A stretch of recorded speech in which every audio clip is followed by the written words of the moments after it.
Hello बच्चों, हमने भाग 1 में रहीम जी का संक्षिप्त जीवन परिचय और उसके रहीम के दोहे पढ़े थे।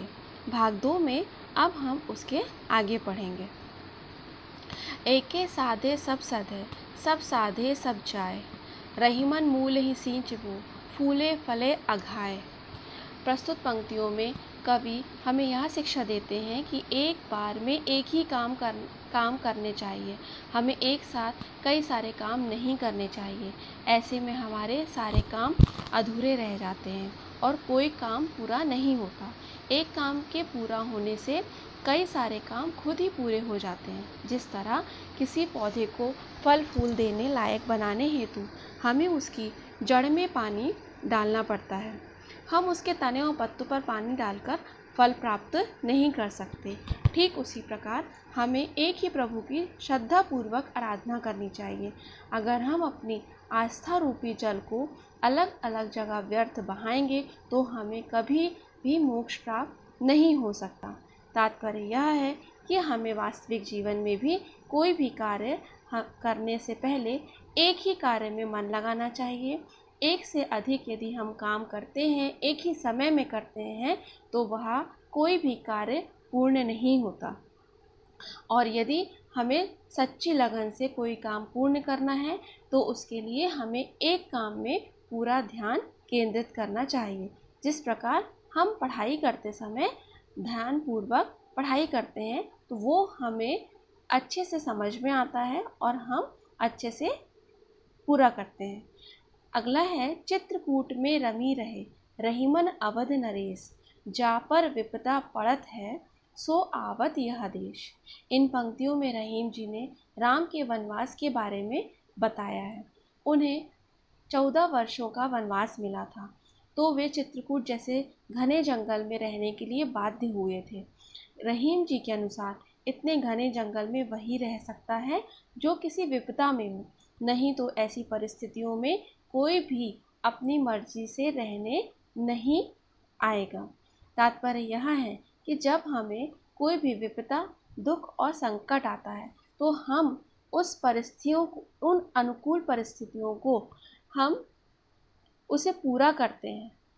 यदि हमारे पास कोई विपत्ति, संकट या कोई ऐसी विपदा नहीं आती तो हम कोई कार्य नहीं करते और सारी स्थितियां हमारे अनुकूल रहती हैं।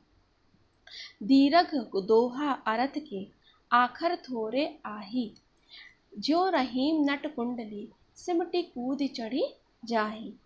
प्रस्तुत पंक्तियों में कवि ने हमें एक दोहे की महत्ता के बारे में बताया है। दोहे के चंद शब्दों में ढेर सारा ज्ञान भरा होता है जो हमें जीवन की बहुत सारी महत्वपूर्ण सीख दे जाते हैं। जिस तरह कोई नट कुंडली मारकर खुद को छोटा कर लेता है और उसके बाद ऊंचाई तक छलांग लगा लेता है, उसी तरह एक दोहा भी कुछ ही शब्दों में हमें ढेर सारा ज्ञान दे जाता है। निम्न पंक्तियों के माध्यम से कवि ने दोहे की महत्ता के बारे में बताया है कि दोहे बहुत ही ज्ञानपूर्ण होते हैं और हमारे वास्तविक जीवन के लिए भी बहुत महत्वपूर्ण होते हैं। उनमें बहुत ज्ञान भरा होता है जिससे हम उसे अपने जीवन में उतार कर जीवन की कठिनाइयों और विपत्तियों में, विपरीत परिस्थितियों में उससे सीख ले सकते हैं। अगला है, धनी रहीम जल पंख को, लघु जिए पियत अघाए, उदधि बढ़ाई कौन है, जगत पियासो जाए। प्रस्तुत पंक्तियों में कबीर दास जी कहते हैं कि वह कीचड़ का थोड़ा सा पानी भी धन्य है जो कीचड़ में होने के बावजूद भी ना जाने कितने कीड़े मकोड़ों की प्यास बुझा देता है। वहीं दूसरी ओर सागर का अपार जल जो किसी की भी प्यास नहीं बुझा सकता, कवि को किसी काम का नहीं लगता।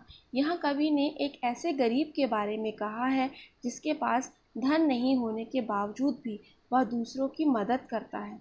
साथ ही एक ऐसे अमीर के बारे में बताया है जिसके पास ढेर सारा धन होने पर भी वह दूसरों की मदद नहीं कर सकता। तात्पर्य यह है कि हमारे पास कैसी भी परिस्थितियाँ हो, हमें दूसरों की सहायता करनी चाहिए। और यदि आपके पास अपार धन संपत्ति है और यदि आप किसी की मदद, सहायता नहीं कर सकते हो, नहीं करते हो, तो वह धन संपत्ति बेकार है, अमूल्य है, अमूल्य नहीं है। तो इन पंक्तियों के माध्यम से कवि ने कहा है कि वह अपार जल से भरा हुआ सागर भी हमारे कोई काम का नहीं है यदि वह किसी की प्यास नहीं बुझाता है। तो बच्चों, यदि वीडियो आपको पसंद आया तो वीडियो को लाइक करें और चैनल को सब्सक्राइब करना ना भूलें।